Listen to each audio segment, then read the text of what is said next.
Hello my people, I'm Dan from Freedom Forest.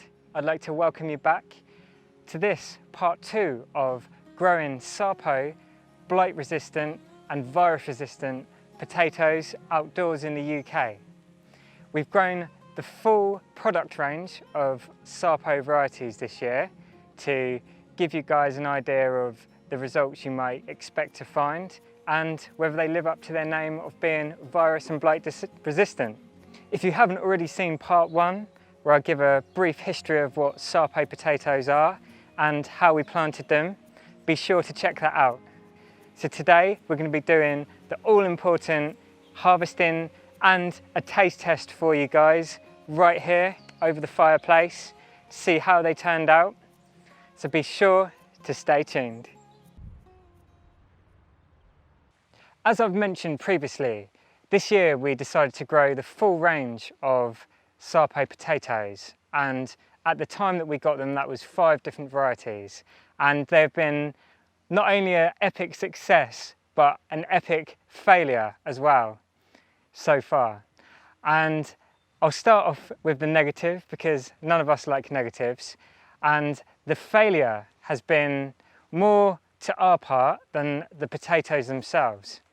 And that is, traditionally, as your potatoes grow, as you all know, you mound them up usually because the tubers are forming quite near the soil surface. So if they get exposed to sunlight, they turn green and they become inedible and poisonous actually. And what's happened is I was mounding these up as I should have been, but I was using wood chips. And that would have been fine if we didn't have such a very healthy population of blackbirds here who make it their life's work to come in here in our potato patches, and they pull all of the wood chips from around the stems of the plants. They don't damage the potatoes or the stems of the plants themselves, they just seem to like dig in, I guess, for worms or other food they like. And as a consequence of that, most of our potatoes that have formed have turned green and mostly inedible now, unfortunately. So I'm hoping there's going to be still some underground that will be good still for our taste test. But the positive, guys, and what has made these an epic success in my eyes already, is that this area has been hit really bad by blight this year. And nearly everyone I know who's been growing potatoes and tomatoes outdoors have lost their crop. And the non-Sarpo varieties, I can tell you, did completely die back quite early in the season. We still got a harvest of them, but they were all almost new potato size, hardly anything any bigger than that.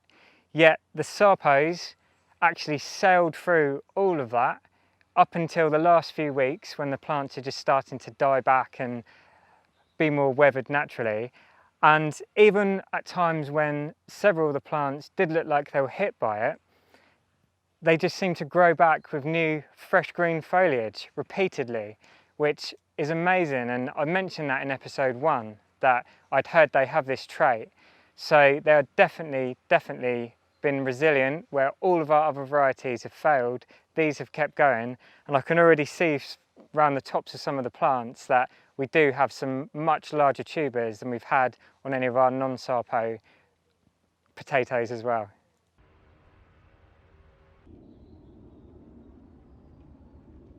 So what I intend to do today is harvest 2 plants of each variety to give you guys a good idea for the video, the harvest and yield you may expect from each variety. So starting off with our first variety here, this is Sarpo Una, and already you can see quite a good yield of potatoes just on the surface here. So they definitely like to form fairly close to the top of the stems. And again, please excuse the fact that they have been exposed to the sunlight. Obviously those with just partial bits of green on, you can still cut the good bits out, but those that are mainly fully green we will have to discard. But nevertheless we can still see our yields. Okay, so pretty much on this one it looks like everything has formed at the top there. it doesn't seem like there's much further down here in the soil.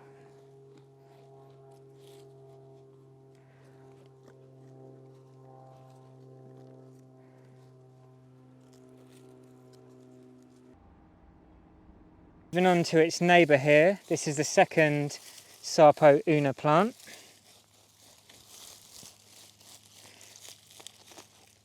Okay, got a couple of nicer sized ones here. And again, I wonder if this is going to be a theme throughout all of them, that they're going to be mainly just in the wood chips at the top. Whereas most of our other varieties have actually still grown down as well, whereas these seem to be setting mainly just at the top of the soil. Okay, yes, so it looks like that's it again. Not too bad.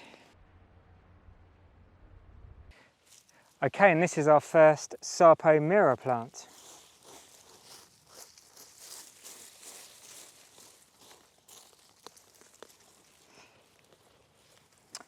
Not very good there. I'm not actually, I've got a feeling that these two plants are actually one here. These have just formed from a root that's come across. So I think this was the main parent plant here. Okay, there's a nice sized one there.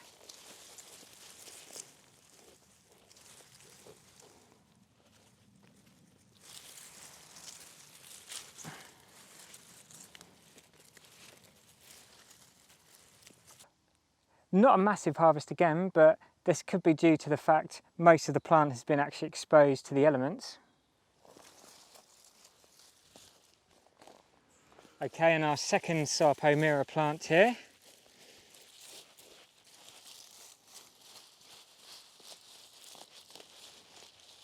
Again, looking pretty similar results to the first one. Some okay sized plants here. There's one soft and mushy one there, which was the seed potato that we planted initially.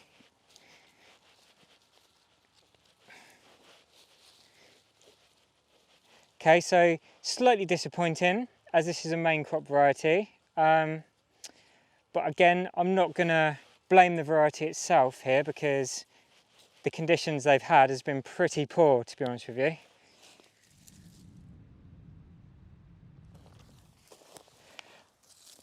Okay, moving on to the blue Danube now. You can already see the colour on these ones.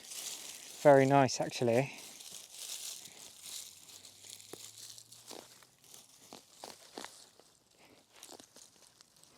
Okay, so similar again in that they've all formed pretty much on the surface here. And the yield actually looks to be, they're very nice and uniform actually. There's a lot, you know, there's not so much variance in the size on these. And there's quite a few of them as well. Okay, and plant 2 of the blue Danube coming up. Let's get some of these wood chips out of the way beforehand. Oh well, okay, so this one's got some much nicer sized potatoes here. Very nice actually.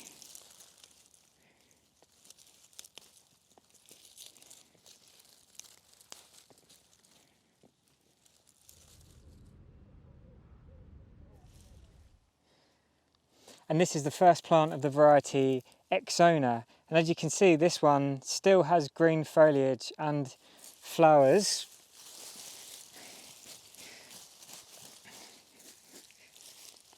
Which means it probably would still grow more if left, but we will continue.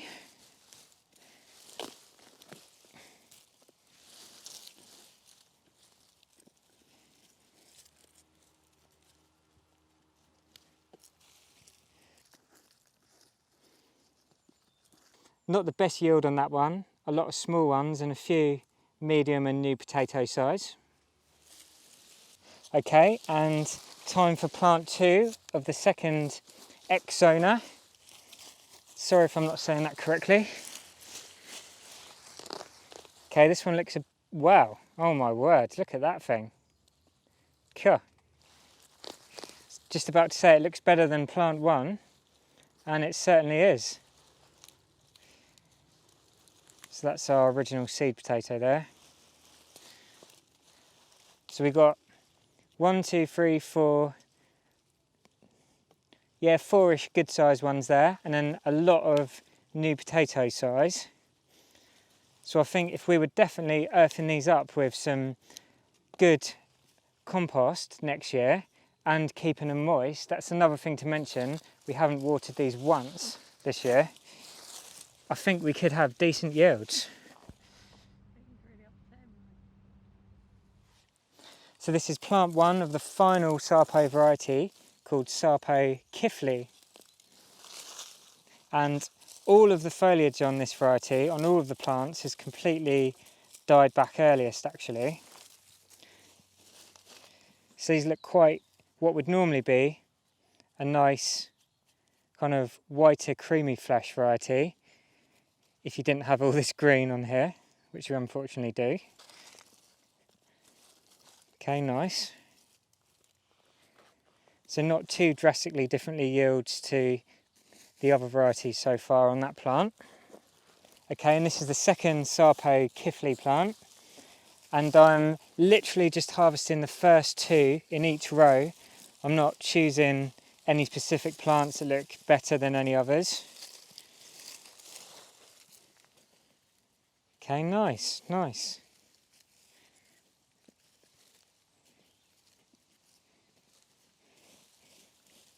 Yeah, so not a bad yield again there. Not the best either, but not bad.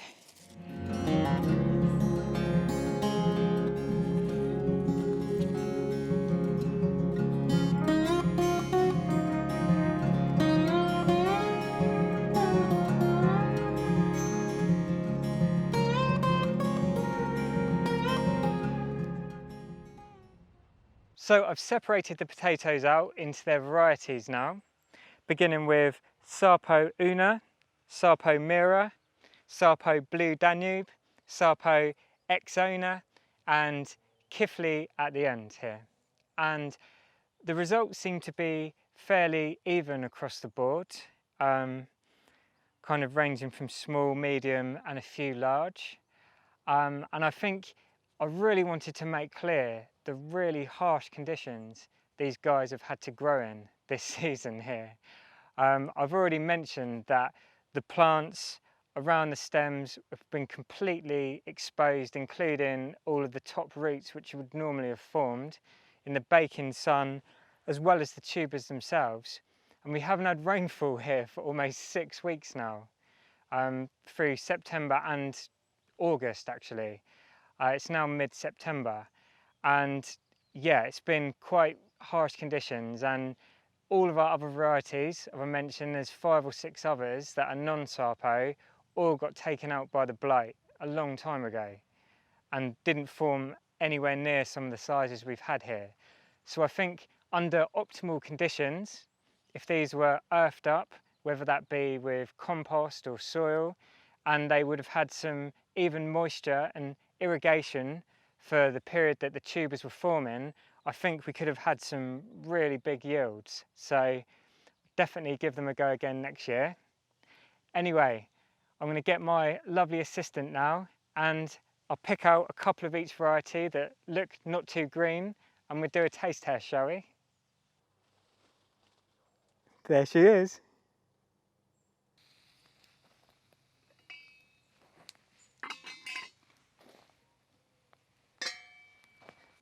So I've selected 2 of each variety here to cook up, 1 new potato size and 1 of a larger piece cut in half.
Million Murphy guarding the potatoes here. You never know. Okay, so Sarpo Uno to start with. Let's give this one a try. So this one's held together quite well with being boiled. Oh, it's looking good.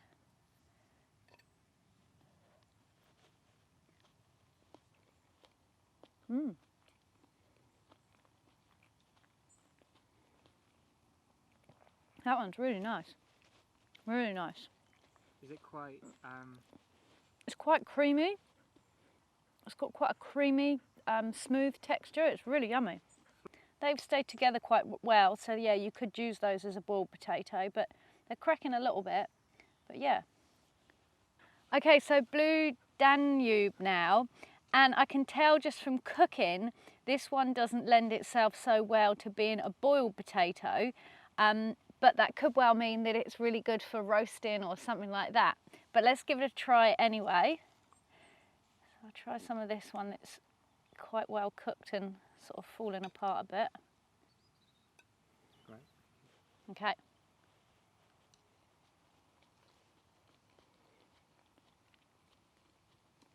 Oh, that's a much drier potato. Like the texture's, it's a nice flavour, but the texture is a lot drier.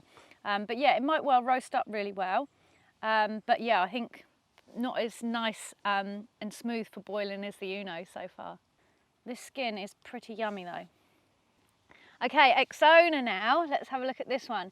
So again, it's just starting to crumble a little bit with boiling. So again, might not be a great potato for boiling, but yeah, probably be really good for roasting or mash or something like that. So let's have a go. If I can get into this one. It's quite hard, I could do with a knife really.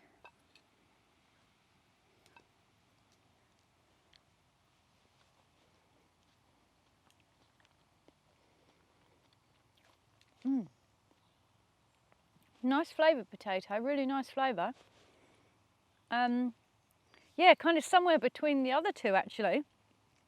It's not as dry as the Blue Danube, but not quite as creamy as the Uno, but nice potato, nice flavour. Next is the Kifli. Let's get into this one. Okay, so this one again looks really good as a boiled potato, and my fork has just gone through that really nice and smoothly and it's held together. So let's see what it tastes like.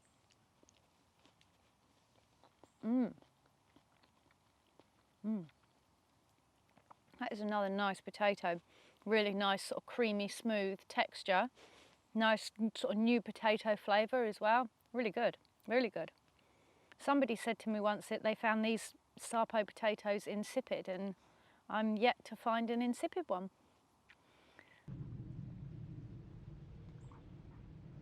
Okay, so the last one is Sarpo Mirror. And this one again doesn't look quite so good as a boiled potato. It's just trying to explode a bit, but might be really good roasted or mashed.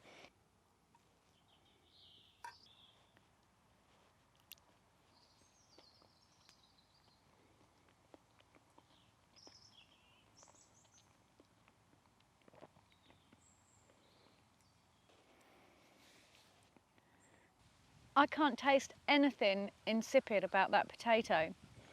It's maybe not quite as flavoursome as some of the others, but it's a really nice potato still. Really nice. Not quite as creamy as the others, but yeah, probably a really nice mashed potato, I think that one would be.